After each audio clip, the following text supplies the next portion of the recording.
Hi Tribune viewers, this is Aparna Banerjee and we are amidst the 150th year of the Sri Baba Hari Vallabh Sangeet Sammelan which is being celebrated at Jalandhar this year. With me is Pandit Sajad Mishra, who after COVID is performing for the first time at the Hari Vallabh Sangeet Sammelan, and that too at the historic 150th Sammelan with his son and vocal virtuoso from Banaras Gharana, Swaransh Mishra. So we will talk to him about his journey so far and what his plans and memories are regarding Hari Vallabh.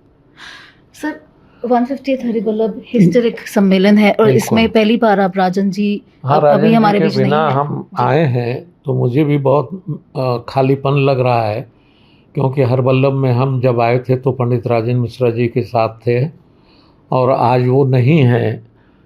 हम हर concert में उनको miss करते हैं, लेकिन मुझे ऐसा एहसास होता है कि वो मेरे भीतर ही रहते हैं और मेरे ज़रिए वो गाते हैं।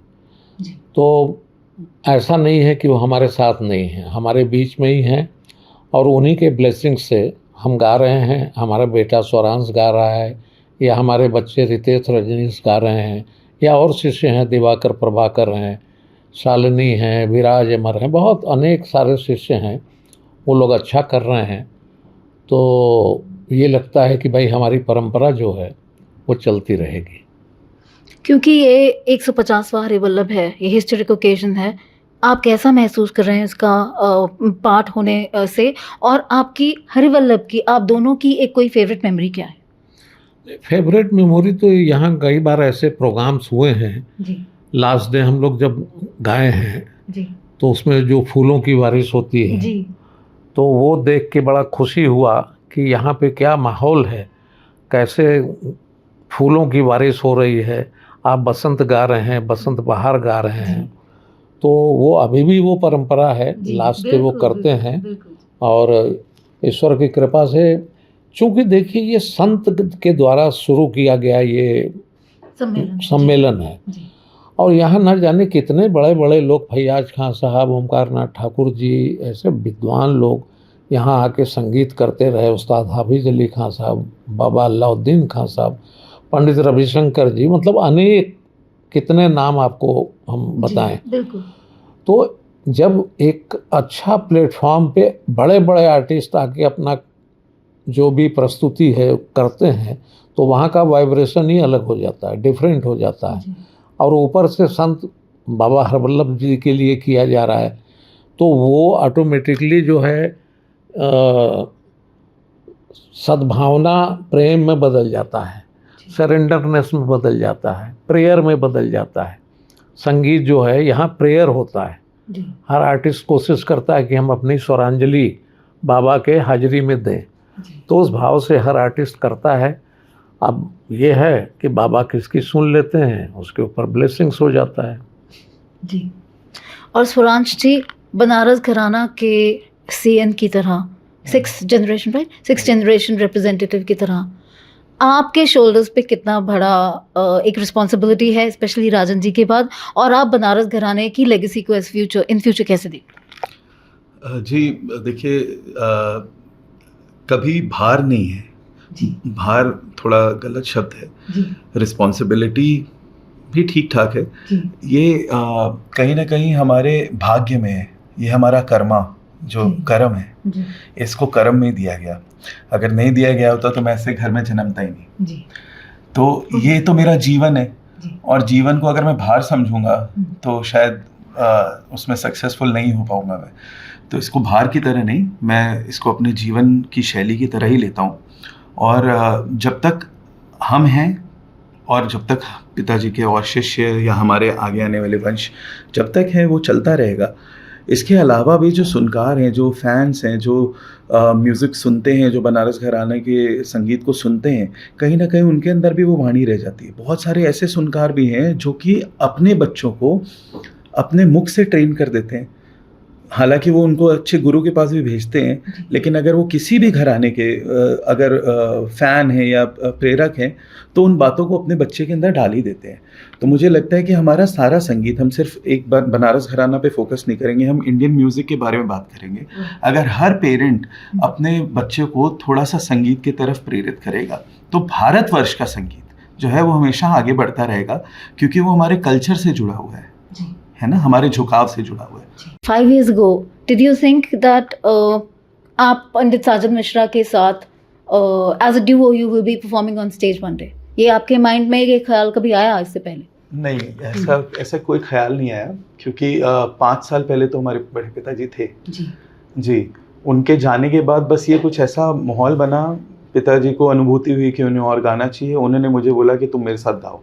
अब आप ही गुरु और आप ही पिता, जब हुक्म हजरत हो ही गई है तो फिर आप बैठेंगे। और ये तो बहुत ही सौभाग्य की बात है, क्योंकि अगर मैं अपने खुद के बातों से मैच करूं कि शांति जो कि is equal to maturity of the singing है, जो वो लर्निंग एक्सपीरियंस अभी मेरा चल रहा है आपके साथ स्टेज पे गाते हुए, शायद वो मैं खुद की अपनी जर्नी में उतनी जल्दी हासिल नहीं कर पाता जी।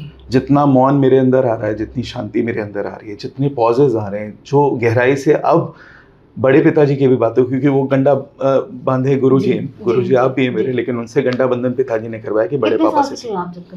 I think I was 10 or 11 जी। तो उन्होंने हमेशा एक बात को सदैव बोलते रहे, वो भी बोलते रहे और मेरे नाना महाराज जी, कि संगीत तब उत्पन्न होता है जब शांति होती है। तो प्ले द पॉजेस एक अंग्रेजी में भी कहावत है, जहाँ आप मौन डालते हैं वहीं से संगीत आता है। और अब जाके वो इतना आनंद देने लग गया है कि और कुछ कार्य करने का मन भी नहीं करता। रूदारी वाले और जिनको गूढ़ माना जाता है वो वाले भी इकट्ठे प्लेटफॉर्म पे आएं और उन ट्रेडिशंस को कंजर्व करें। नहीं, गूढ़ माना जाने वाला जो है ना क्लासिफिकेशन, ये हम लोग को सब बंद कर देना चाहिए। We should not compartmentalise artists. हम लोग बहुत कोष्ठक में कलाकारों को न रखें। कलाकार कलाकार है, जो पहले भी रहा है।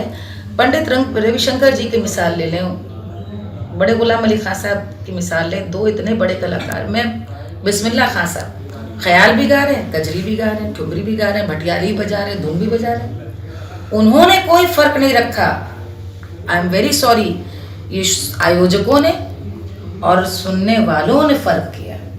किसी भी कलाकार को, मैं बहुत जिम्मेदारी से कह रही हूँ, कोई भी बड़े कलाकार का जिनका मैंने नाम लिया, बड़े आदर के साथ उन्होंने संगीत की सारी विधाओं को वही सम्मान दिया। धमार ध्रुपद की बात मैं नहीं कर रही हूँ कि वो तो एक विधा हो गई, लेकिन जो ख्याल है, और ये फिर आया कि नहीं ख्याल वाले सिर्फ ख्याल गाएंगे, लेकिन हमारे यहाँ कितने ही कलाकार ऐसे रहे जिन्होंने संगीत की सारी विधाओं को सादर कह लीजिए कि समर्पित किया खुद को, सारी विधाओं में उतरे। आप इंस्ट्रूमेंटलिस्ट जितने देख लें, फिल्मों तक में म्यूजिक दिया सबने। हाँ, बिस्मिल्लाह खान साहब हों, पंडित हरिप्रसाद जी हों, शिव जी और रवि जी, हम तो नाम ले रहे हैं जी। बिल्कुल। तो ये जो कंपार्टमेंटलाइजेशन है वो सिर्फ फोक के संग हो, क्योंकि आमतौर पे हमने अपनी नज़र में कर दिया फोक यहाँ, और इस देश का और संगीत का और संस्कृति का इससे बड़ा दुर्भाग्य नहीं हो सकता यदि आप या कोई भी पक्षपात करे लोक संगीत के प्रति। कलाकार की खूबी है कि उसकी वर्सटैलिटी दिखनी चाहिए। यदि उसने सीखा है, बुलाने वालों ने भी जिम्मेदारी से बुलाया है। हम लोग अभी सप्तक में जाएंगे 11 तारीख को, 3 तारीख को राजकोट जा रहे हैं जी, 11 को 9 तारीख को साजन पंडित जी, साजन भैया और हम जुगलबंदी कर रहे हैं पुणे में, वो भी पुणे में। तो ये कहीं ना कहीं मुझे लगता है गुरु कृपा है, गुरु का आशीर्वाद है। और ये ज़रूर होता ही है कि एक पॉपुलर चीज़ों की खूबसूरती ये होती है, कमाल होता है, बहुत जल्दी लोकप्रिय होती हैं और बहुत जल्दी लोगों तक पहुंच जाती हैं। तो मुझे तो इस बात की खुशी है कि मैंने शास्त्रीय संगीत सीखते हुए वो उस वक्त की ज़रूरत है कि हमारे लोक संगीत को लोग दुनिया जाने, आदर दे। वो आदर दिलवाने के लिए मैंने ज़िंदगी खपाई उसमें, लेकिन मूल तो ये है। तो आज सारी चीज़ें सुनिए।